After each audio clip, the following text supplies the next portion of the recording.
Oke, assalamualaikum warahmatullahi wabarakatuh. Seperti biasa, sebelum dimulai, bantu tekan tombol like terlebih dahulu, Tuan. Terima kasih sesudah dan sebelumnya. Bab 2576.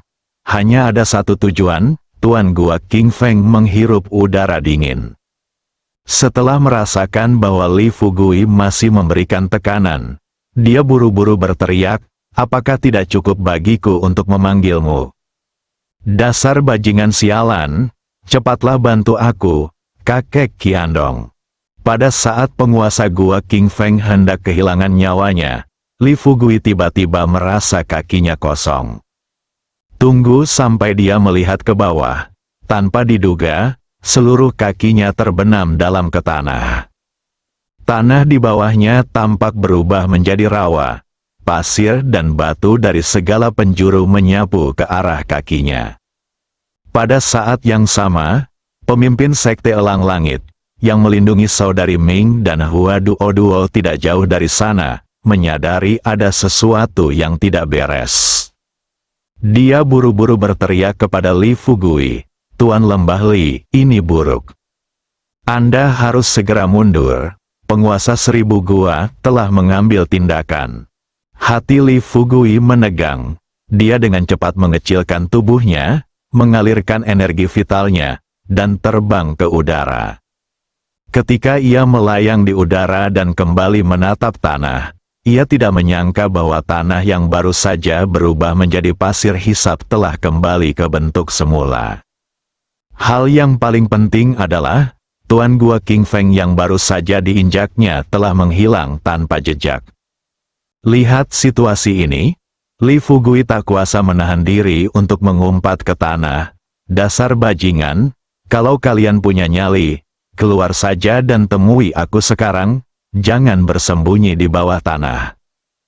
Pada saat ini, Lord Qiandong Mansion menarik gua Lord King Feng keluar dari bawah tanah.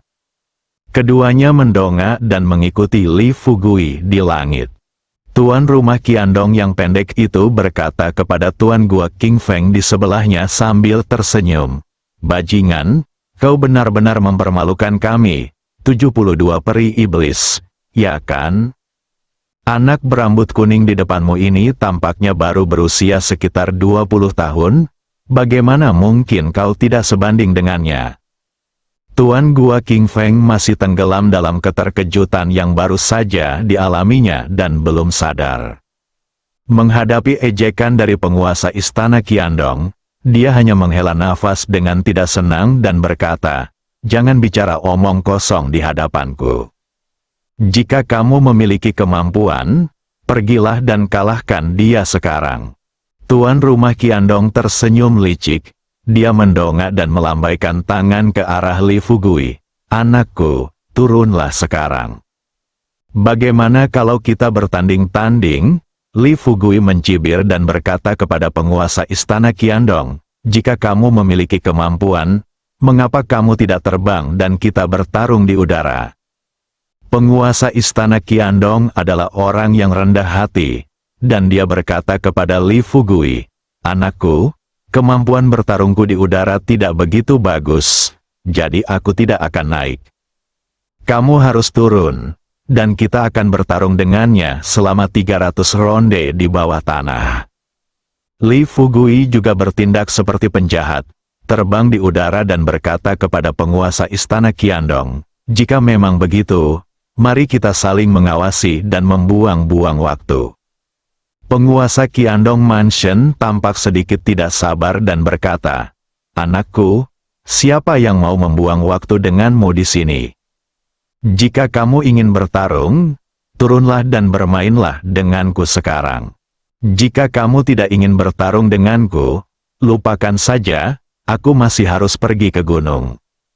Setelah berkata demikian, Tuan Qiandong hendak pergi. Perubahan mendadak di bawah kakinya tadi membuat Li Fugui merasa sedikit tidak nyaman. Jika dia bertindak gegabah sekarang, dia benar-benar tidak yakin bisa membunuh Tuan Qiandong Mansion. Tetapi jika dia tidak turun, Lord Qiandong akhirnya tiba di kaki Gunung Wuang. Jika dia tidak dapat membunuhnya saat itu juga, dia tidak tahu kapan dia akan dapat membiarkannya keluar lagi. Pikirkanlah sejenak, Li Fugui berkata kepada penguasa istana Qiandong, "Baiklah, baiklah, aku akan melawanmu di bawah tanah saja. Tunggu, aku akan segera turun." Sambil berbicara, Li Fugui menggunakan seni mendalam 89 lagi. Kali ini, ia tidak berubah menjadi binatang yang terlalu besar, melainkan tiba-tiba berubah menjadi seekor semut hitam kecil. Di samping itu, dia pun tidak memilih untuk berhadapan langsung dengan penguasa Gua Seribu, karena dia tahu bahwa begitu dia masuk ke dalam tanah, ini akan menjadi kampung halaman penguasa Gua Seribu, dan dia bisa saja terseret hingga 100 meter ke dalam tanah.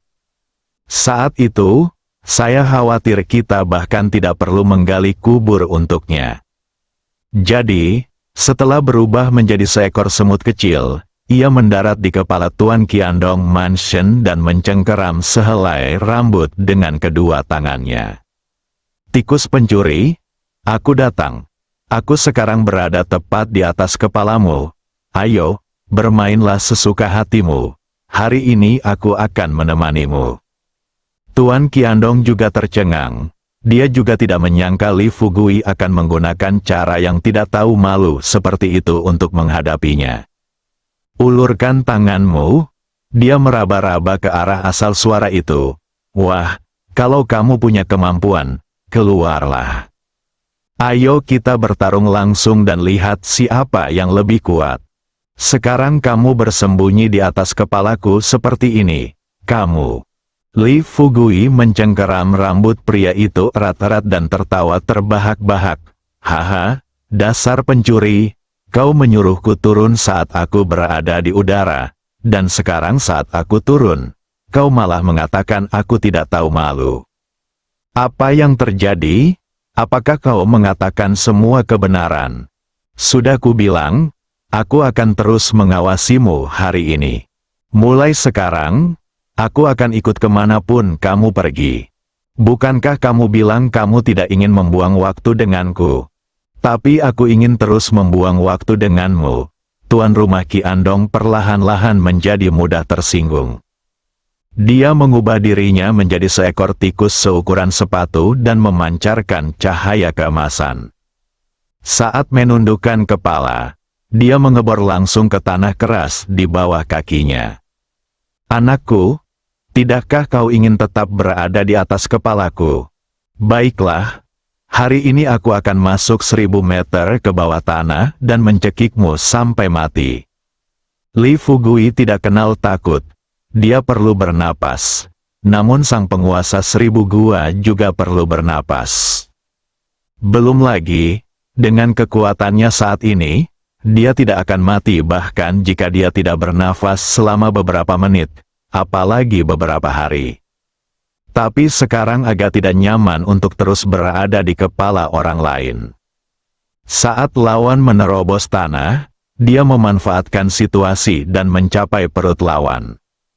Pada saat yang sama, mereka membuka mulut dan menggigit perut masing-masing. Di saat kritis ini, saat nyawanya dipertaruhkan, dia tidak lagi peduli dengan kebersihan. Asal kita bisa mengalahkan orang ini, itu akan menjadi berkat. Tidak mungkin seperti Sky Eagle, yang pertarungannya memakan waktu sehari semalam untuk menentukan pemenangnya, kan? Pada saat itu, 8 iblis abadi yang agung akan mampu menahannya, tetapi bagaimana dengan dia? Cepat atau lambat, vitalitas tubuh akan habis. Jadi, sekarang dia hanya punya satu pikiran. Tidak peduli metode apa yang digunakannya, dia hanya punya satu tujuan, untuk mengakhiri pertempuran secepat mungkin. Tuan rumah Qiandong, yang baru saja mengebor puluhan meter di bawah tanah, merasakan sakit yang menyengat di perutnya dan mengumpat, "Dasar bocah kecil, kau benar-benar menggigitku dengan mulutmu." Li Fugui tertawa dan berkata, "Menggigitmu adalah hal yang paling tidak kukhawatirkan. Jangan lupa bahwa aku masih memiliki Dragon Blood Tausan Palladium di tubuhku. Aku akan pergi ke belakangmu dan masuk ke bawah ekormu, lalu aku akan menusukmu dengan Dragon Blood Tausan Palladium. Bagaimanapun, Tuan Qiandong adalah seorang iblis abadi yang telah berlatih selama ribuan tahun. Meskipun ia dianggap sebagai anggota klan iblis, tetapi etika yang paling mendasar masih ada.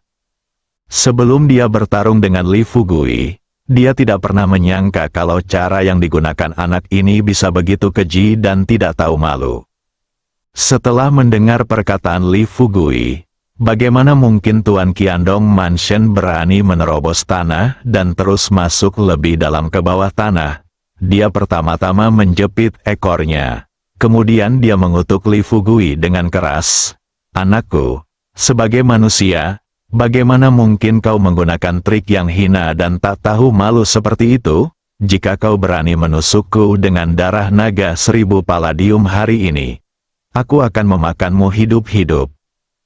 Li Fugui tertawa dan berkata, jika kamu tidak percaya padaku, cobalah saja.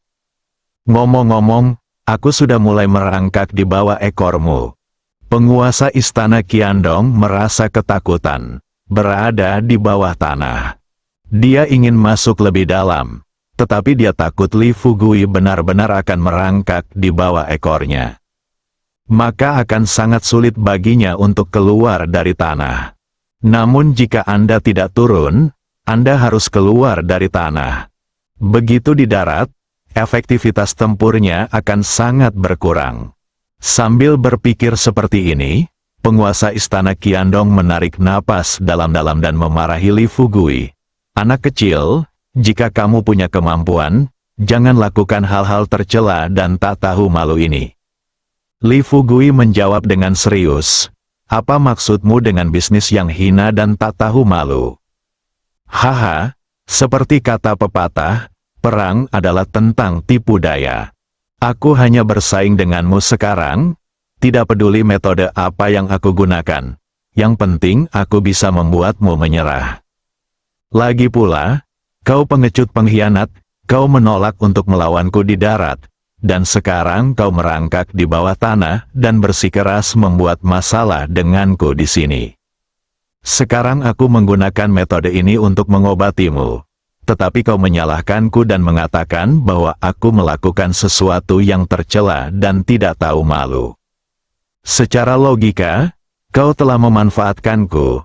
Saat Li Fugui bertarung dengan Master Gua King Feng, penguasa istana Qiandong telah menyaksikan kekuatan naga darah 1000 Palladium di tangan bocah ini. Kalau gagang Palladium benda ini dimasukkan, dia hampir tak bisa memegangnya. Tapi bagaimana kalau kepala Palladiumnya dimasukkan? Batuk-batuk. Aku tak berani memikirkannya. Aku benar-benar tak berani memikirkannya. Anakku, aku akan menjatuhkanmu ke tanah sekarang. Beranikah kau melawanku selama 300 ronde? Li Fugui berharap hal ini terjadi. Di bawah tanah, dia benar-benar tidak bisa menggunakan tangan dan kakinya. Namun, benda itu sampai ke tanah. Hanya dengan beberapa trik Lord Qiandong, dia dapat dengan mudah menghancurkannya. Baiklah, kalau kamu sanggup, aku akan keluar sekarang. Tuan Qiandong Mansion tidak ragu sama sekali.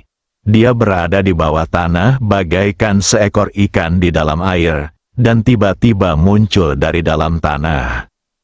Jauh sekali, Hua Duo dan saudari Ming terkejut ketika melihat pemandangan itu. Meskipun mereka telah mengalami banyak hal aneh sebelumnya, sebelum menjumpai hal semacam ini, mereka tidak akan pernah menyangka bahwa suatu hari mereka akan menjumpai pengalaman yang tampaknya tidak masuk akal seperti itu. Sampai penguasa istana Qiandong menjadi cemas.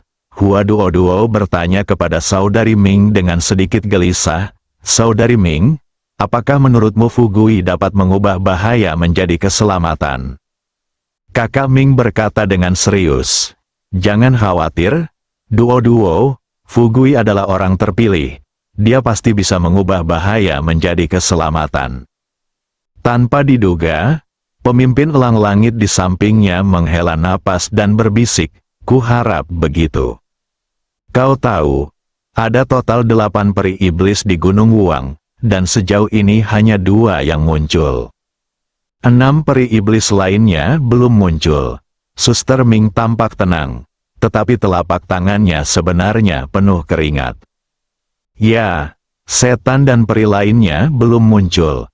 Kedua peri iblis di depan mereka telah bertarung dengan Fugui selama hampir 40 menit. Jika Anda melanjutkan, mereka tidak begitu yakin apakah energi iblis dalam tubuh peri iblis akan habis. Tetapi yang pasti adalah vitalitas dalam tubuh Li Fugui akan habis. Sampai saat itu, Li Fugui bahkan tidak bisa bersaing dengan peri iblis di depannya. Bahkan jika Anda ingin bertarung melawan peri di bawah komando peri iblis, Anda mungkin mati. Tetapi saat ini, Saudari Ming juga tahu bahwa meskipun dia dan Hua Duo sangat khawatir, mereka tidak dapat banyak membantu Li Fugui. Dengan kekuatan mereka saat ini, mereka bukanlah tandingan monster biasa, apalagi bersaing dengan peri iblis yang kuat di hadapan mereka. Namun, yang tidak mereka ketahui ialah bahwa Li Fugui sangat santai saat ini. Sejak pertama kali ia berhadapan dengan monster dan rasa takutnya terhadap monster itu, hingga kini ia bertarung melawan para peri monster dan perlahan-lahan menemukan cara untuk melawan mereka. Li Fugui tampaknya mengalami perjalanan yang sulit, tetapi ia telah mengumpulkan banyak sekali pengalaman di jalan yang sulit ini. Hal yang paling penting adalah, saat dia menaklukkan pemimpin elang langit, kepercayaan dirinya meledak. Setelah benar-benar santai, Li Fugui seperti sedang bertarung dengan para master sekte lain di sekitarnya. Saat Lord Qiandong Mansion meninggalkan tanah, dia tiba-tiba berubah ke penampilan sebelumnya. Segera setelahnya, dia datang ke hadapan penguasa Qiandong Mansion. Melihat tikus emas besar di depannya, yang berbentuk seperti harimau, dia tersenyum dan berkata, "Tikus pencuri, aku tidak menyangka bentuknya seperti ini. Kelihatannya sangat keemasan dan berkilau, dan tampaknya sangat berharga." Sebagai peri iblis, Istana Tuan Qiandong memiliki 12 iblis, lebih dari 4.000 roh jahat, dan 10.000 monster di bawah komandonya. Dia benar-benar menjadi pusat perhatian semua orang. Pernahkah aku dimaki tikus pencuri oleh anak berambut kuning seperti hari ini? Selain marah, penguasa istana Qiandong mengutuk dengan keras. "Anakku, jangan berpikir bahwa kau dapat melakukan apapun yang kau inginkan hanya karena kau telah mempelajari seni langit dan bumi.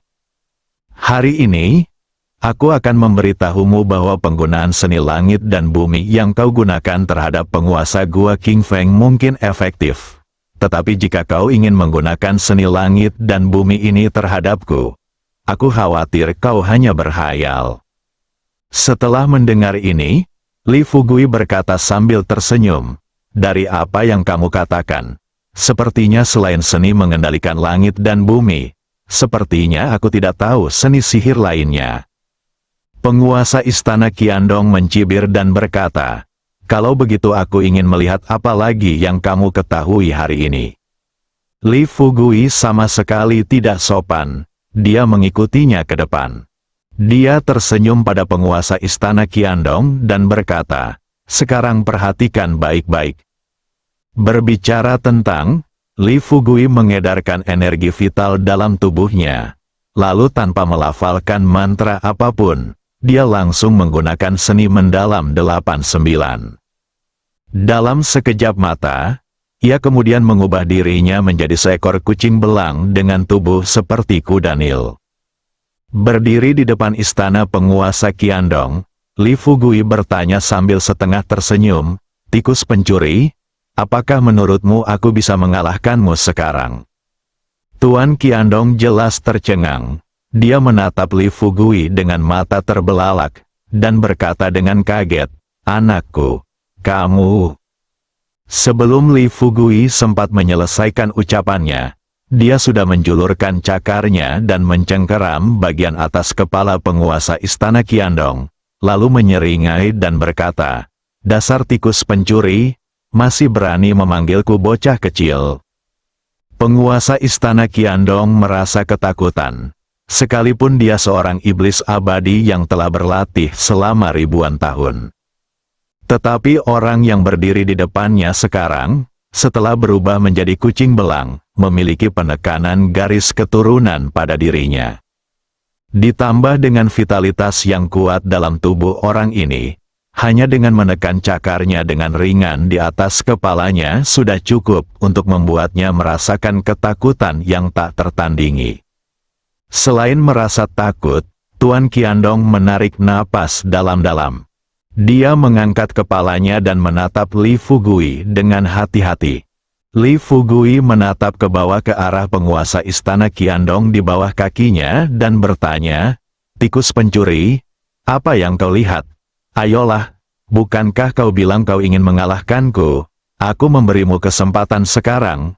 Silakan." Jantung Tuan Qiandong berdetak kencang. Ia takut jika ia bertindak sekarang, Li Fugui akan mencakar mahkotanya dengan satu cakar yang ganas. Namun, penguasa istana Qiandong menerima ke-12 iblis itu, dan mereka semua bergegas mendatangi Li Fugui. Bersambung.